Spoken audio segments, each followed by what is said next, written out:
안녕하세요. 나무아카데미입니다. 오늘은 고인문학 창비 3-2단원의 여섯 번째 작품 북어대가리 내용 살펴보도록 하겠습니다. 제목이 특이하죠? 제목이 북어대가리입니다. 우리가 알고 있는 그 생선 북어가 맞습니다. 근데 그 북어에 대가리가 있는데 뭘까요? 혹시 아시나요? 북어는 북어국을 먹었을 때는 따뜻하게 이렇게 먹지만 보통 북어는 좀 말라 비틀어진 생명력이 상실된 그러한 모습으로 있거든요. 그것의 대가리입니다. 지금 어찌 보면 현대 산업사회 속에서 생명력을 잃은 채 살아가는 현대인을 빗댄 말, 비유적으로 드러낸 말이라고 정리를 해볼 수가 있겠죠.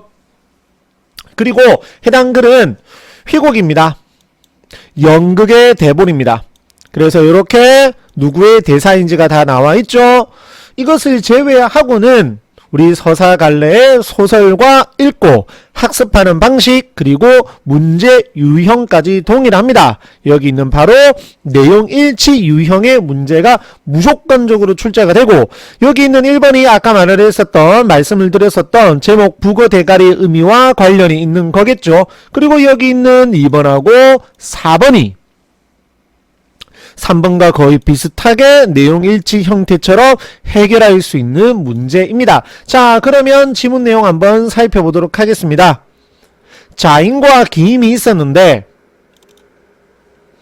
두 사람은 창고직입니다. 창고를 지키고 일을 나누는 사람인데, 자항은 매사에 꼼꼼하게 일을 하지만 기임은 좀 나쁘다라고 세모칠게요. 대충 일을 하고 일의 여의를 보이지 않습니다. 이렇게 대비되는 성격, 둘의 상반되는 성격 반드시 기억하고 있으셔야 됩니다. 그 다음 기임은 저녁이면 트럭 운전사의 딸 다링을 만납니다. 둘은 살아가는 사이 창고를 나가고 싶은 기임은 여기서 엄청난 정보를 다 주고 있습니다. 상자 하나를 일부러 바꾸어서 내보낸 후 내용일치, 기임이 일부러 내보냈습니다. 잘못.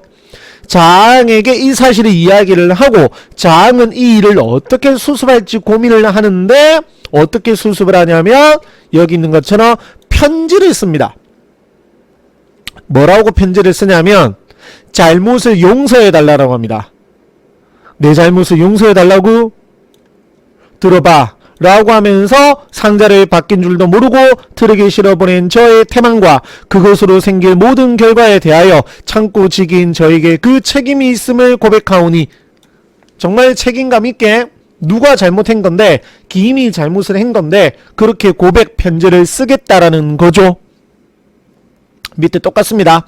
그렇게 내려가다 보면 기임이 편지를 씁니다. 뭐냐, 좀 웃깁니다. 사실은 상자를 바꾼 건 제 친구, 여기서 제 친구는 자항이겠죠?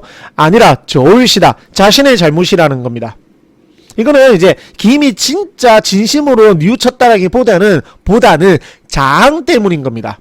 그래서 친구인 자항을 높이고 그의 잘못이 아님을 강조하는 것이겠죠.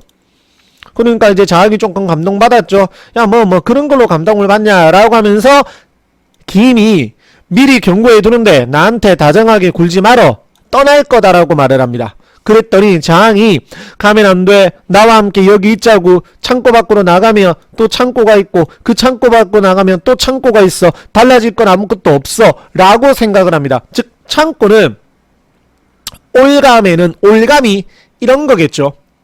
그래서 나가봤자다, 변하는 건 없다라고 이야기를 하니까 기임이 생각이 다릅니다. 갈등이겠죠.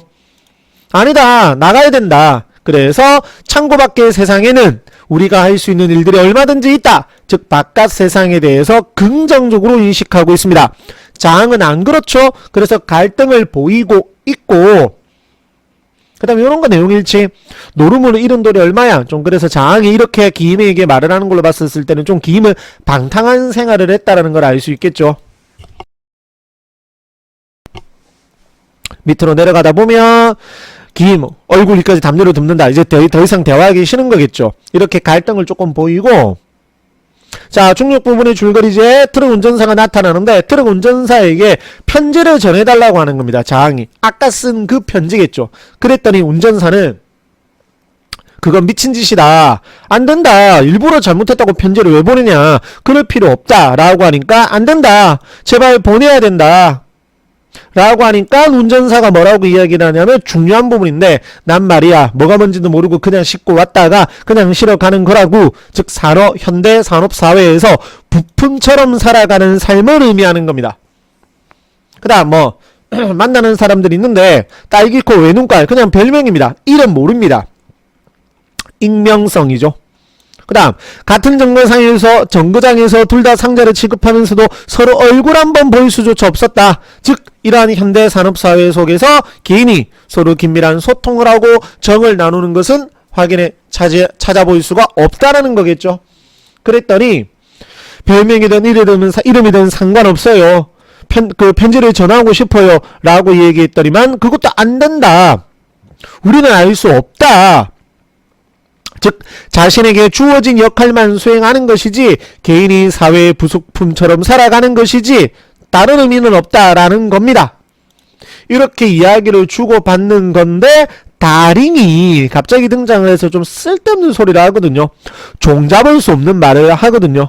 그래서 장항이나 운전사가 자기가 하는 일의 실체를 잘 알지 못하는 이런 좀 의미 없는 삶을 살아가고 있는 그러한 모습이죠. 뭐 쓸데없는 소리잖아요. 이 세상 모든 사람을 한꺼번에 죽여요. 그 기계가 뭐 맞죠?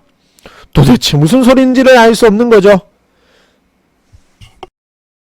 그 다음 또 중요한 거 서류가 하나 나와 있습니다.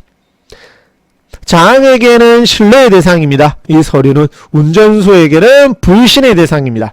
요것도 꼭 기억하고 있으셔야 됩니다. 다음 쭉 내려가 보면 침대맡에 낡은 트는 그를 꺼내 물건을 주워 담는다. 드디어 기임은 뭐 하는 거죠? 떠나는 거죠. 그러면서 이제 빠이빠이를 하는 거거든요. 서로 물건을 뭐 조금 주고 챙겨주고. 그래서 전부 다 내용일치입니다. 기임은 자왕과의 이별에 아쉬움을 느끼고, 기임은 고마워하고, 이렇게 조금 아까는 마지막에도 조금 싸웠잖아요. 그러한 부분들이 조금 화해 아닌 화해를 하면서 이별을 하는 거고, 마지막에 보시면 중요한 거 부고대가리. 즉 자신의 신념에 회의를 느끼고 혼란에 빠져 방향성과 실천력을 상실한 장의 모습을 보여주는 겁니다. 그리고 북어 대가리에게 이렇게 말을 합니다. 그래 나도 너처럼 머리만 남았군. 북어 대가리죠. 즉 행동력을 잃어버린 채 의심하고 회의하기만 하는 현대인의 모습입니다. 나는 이 어둡고 조그만 창고에서 행복했었다. 과거에는 내가 맡은 일을 성실하게 잘하고 있다는 그 뿌듯한, 그게 장의 신념이었는데 이제 회의감을 느끼는 겁니다. 하지만 그렇게 끝나는 게 아니라 마지막에 제자리에 상자들을 옮겨 놓아라. 정확하게 쌓아. 틀리면 안 돼. 라고 마지막에 다시 한 번 더 열심히 살아가 보겠다라고 작품이 끝납니다. 무려 8분 넘게 전부 다 읽지 않았음에도 불구하고 지금 거의 9분 가까이 시간이 걸렸거든요. 그만큼 길이가 상당히 기니까, 아니 길어도 여러 번 반드시 정독을 하시고 핵심 정리 부분 보여드릴게요. 제재개관, 작품의 짜임, 가장 중요한 무대 공간과 소재가 지니는 의미, 특히 북어대가리, 기계와 폭탄의 의미, 장의 내적 갈등, 마지막 부분에 나오는 내적 갈등, 여기까지 보여드렸습니다. 문제도 보시면 기출문제, 실제 학교 기출문제 보셔도 전부 다 보시면 내용일치. 사실 서술상의 특징 묻는 문제는 조금 힘들거든요. 휘곡이니까. 그래서 전부 다 내용일치 형태로 출제가 되니까 앞서 말씀드렸듯이 정확하게 여러 번 반복 전독을 하시면 될 것입니다. 지금 보시는 이러한 다양한 자료들은 저희 나무 아카데미를 통해서 이용하실 수가 있습니다. 감사합니다.